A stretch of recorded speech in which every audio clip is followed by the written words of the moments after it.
It is nearly every day in every city that I know of in the United States that Airbnb hosts are dealing with parties. There's been a massive spike since COVID-19 of people throwing parties in Airbnb properties with total disregard for the host or the platform.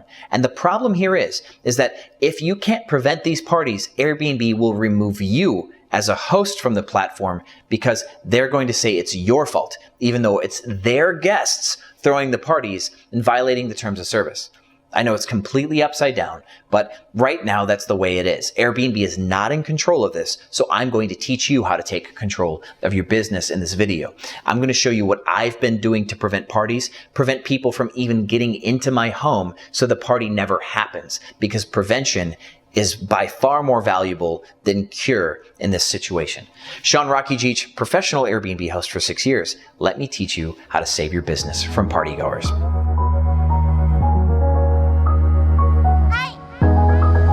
Welcome back, Airbnb family. Now, you may have seen a past video where we introduced Haley, our operations director in Dallas, and she talked about quite a few things from your questions. And one of them is like, how do you prevent parties? And she said, we're still working on it. So I'm coming to you with what we've done since, because it's been about a month and a half since we actually interviewed Haley. And this is what we've put into place. And a lot of this is working. So you want a combination approach to prevent parties because it is that important. One bad party causes a neighbor to call you in and you get investigated. And if Airbnb doesn't like what they find from that investigation, which means if your dog and pony show isn't good enough, they can remove your listing.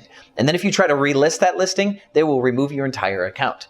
I have friends who can no longer host their homes that they purchased, and that's huge because of parties. So big properties are much more at risk of parties than small ones, but everybody's dealing with it. Even my small, like 1-bedroom apartments can have people trying to throw parties. So here's what we're doing full book to prevent parties. Now, first, we have a text message / inbox message on Airbnb level of screening that we've amped up. So anybody without multiple positive reviews, anybody who's local, anybody whose account is generally new, we will reach out to them after they book and we'll say, hi, we see that you're local, or hi, we see that you're new, or hi, we see you don't have reviews yet. I would like to remind you to read our house rules before arriving. I would also like to ask that you confirm that you read our house rules here in the message thread. Additionally, I would like to repeat that we have a no smoking and no party policy. Due to COVID-19 and the many attempts to throw a party, we have on-site security preventing the breaking of the limit of X persons. So with one property, we'll say we have on-site security preventing access of more than 6 people to this home due to fire code or due to COVID. And then that message is like our first line of defense to let people know that someone will be there to prevent them from coming in. Now, I can achieve this because my business model, rental arbitrage, allows me to get batches of properties in the same area. So I have 4 townhomes in Philadelphia that I put a person in front of. And that person is preventing people from accessing these homes beyond the limited number of people that are allowed there. Every weekend, we have a problem at this 4 townhome run. And even last night at 3 a.m., somebody tried to throw a party and our security guy had to handle it. Last week, we had 2 party attempts at these 4 properties. And so we have apartment complexes here in Dallas that we're going to be adding security here now that it's been working. And we, of course, will be using extra technologies as we always do. And I want to talk to you about that mix here. The Minute system for noise monitoring is a great tool for a couple of reasons. One, for weekdays, noise violations when people are being too loud on weekdays, but maybe not throwing a party, or because you've only budgeted security on the weekends, this weekday system can let you know if a party is about to happen on the weekdays and you can dispatch someone. This also allows you to use a combination of security guard and technology to cover a wider territory with less staff. So for example, you could have 1 security guard that goes between homes, because you can't have a security guard standing in front of one home's door effectively. You're spending $50, $60 on having the security guard there for a few hours. That's eating into your profits a lot. So let's say you have 5 homes inside of Dallas in just different neighborhoods, but generally close by, 20 minutes away from each other at max, within a 20-minute radius.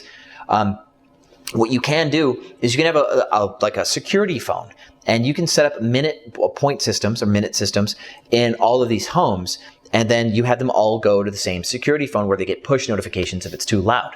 You have that security guard hang out in the most unit dense area possible, where he's actually in front of, maybe if you have 4 or 5 apartments in one building, he hangs out there as his home base. But then every hour or every 2 hours, he goes from home to home and spends 5 or 10 minutes in front of it just to check for abnormal activity. And then, of course, the noise monitors will let you know if there's an abnormal amount of noise, and that person could then respond to that immediately. Your security guard would contact that guest through the phone, through the Airbnb platform, and say, hey, you guys are being too loud.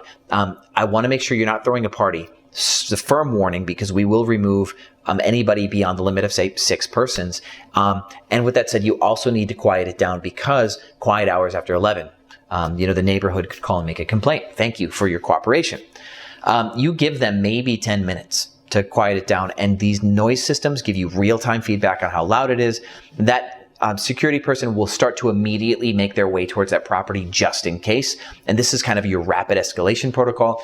And at that point, you might have to remove some people when they get there if it hasn't quieted down. So a point system, or the minute system, and a security guard together can allow one person to cover broader territory. I find that it is better for you as a host to prevent people from even getting into the home to get loud in the first place. So I do recommend that you use my business model. Do rental arbitrage. Take out the whole floor of a building, have 20 apartments, and then pay for security, because your cost per apartment for security is much lower if you're guarding 20 doors instead of 4. Because if you're paying somebody, say, $12 or $15 an hour just to be at the front of the building to prevent parties from happening, divide that cost by 20, right? Or instead of dividing it by 4, the weighted cost for your security goes down. So this is much more achievable at scale. So to prevent parties, you do like a pre-guest arrival screening, and you make them confirm they have to be communicating with you on the platform before they arrive. If they don't communicate, you can go to Airbnb, and you can actually have their booking removed for violation of terms of service. Because if they're unavailable, then there's a risk that this person's a third-party booking, or they're refusing to accept your house rules. You're allowed typically to cancel any reservation up to 3 times per year per listing because you're uncomfortable. But if the guest does something that is a violation of your house rules, you can cancel anybody's reservation for violation of your house rules, which gives you unlimited cancellation power. So getting a firm dialogue prior to a guest arrival allows you to do this. Now, we have people who confirm, go, yeah, I've confirmed, yeah, we'll follow those house rules, that's great. But then like 6 hours or 12 hours later, they cancel because their friends are like, no, that sucks, we're gonna get caught. So they cancel the reservation. We still get a little bit of money from it, and they go book somebody else's property. So this level of screening has been effective here. Then, of course, now if people think that they can sneak around and get away with it, they'll still try to show up to the property, and that's when security helps. And security is still needed even with this protocol. And then lastly, the minute systems are great for monitoring noise where you don't expect it to be a problem, but you still want to cover your bases. Now, some of you might say, well, Sean, why don't you just put a 3-day minimum stay or 4-day minimum stay or take instant book off or all these different things? We've tried that. We've tried a 4-day minimum stay over the weekend at properties, and the amount of revenue that we lose is insane. The last thing you want to do is make it harder to book on Airbnb for all the good guests. You want to keep a one-night stay. You want to keep an extremely expensive weekend night. You want to keep your instant book on for the sake of SEO, for the sake of your search. You want to make sure that you can make as much money as possible on your property, and it is more profitable to have a security guard outside of your home from 9 p.m. until 1 a.m. on the weekends, like Thursday, Friday, Saturday, Sunday. It's cheaper to do that every single weekend than it is to try to enforce a 4-day minimum night stay, because you make so much more money on the 1 or 2-nighters. And plenty of those guests are still good guests. If 20% of your guests misbehave and 10% try to throw a party, but you get twice as much money because you allowed that risk, but you managed it well, you're going to come out much better. Now, because we've done this, we were able to get the neighbors in one of our communities to give us like recommendations and give us support. So when we got investigated for a party, because we inherited a party house that was a party house for like a year, and then when we signed the lease, we were not aware of this because nobody told us. The first weekend we had the home, there was a party, and Airbnb tried to shut that listing down for a party violation again. I showed them my lease and said, I'm the new tenant here. Then I showed them text messages from the neighbors where they're like, thank you so much for having somebody outside preventing parties last weekend. You guys are really awesome. So we got community support, and we're able to keep a listing that we were going to lose.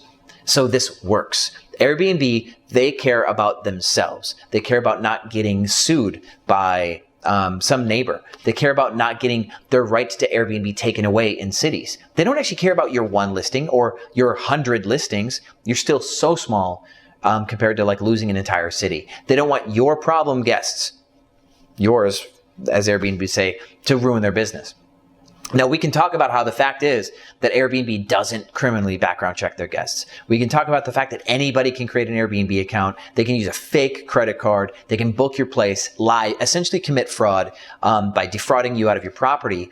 And then like throwing a party and causing a bunch of damage. That is not your fault. I think everybody can agree that that's not your fault, and Airbnb knows it's not your fault, but Airbnb is not in control of this. Airbnb has not created a solution to preventing bad users from joining the platform, because otherwise it would make it too hard to use the platform and they would stop getting good guests. So what they're doing is they're dumping it on us because they need to like make the world think that they care, make the world think that they're doing something about it. But since they're not in control, they would just shave off hosts, because there's always going to be hosts to join the platform, right? But if you lose your good users, you lose them forever, is their worry. So until Airbnb figures it out and grows up and becomes an adult about this, we are the ones on the hook. And this is what you can do to make a lot of money still, but make sure that you don't have any problems. Now, I do have past videos about how to bill guests for things. So in that past video, I'll link it in the description. You can actually bill a guest for your security guard, the one that you spend all that money on to prevent parties. Whenever somebody breaks your rules to try to throw a party,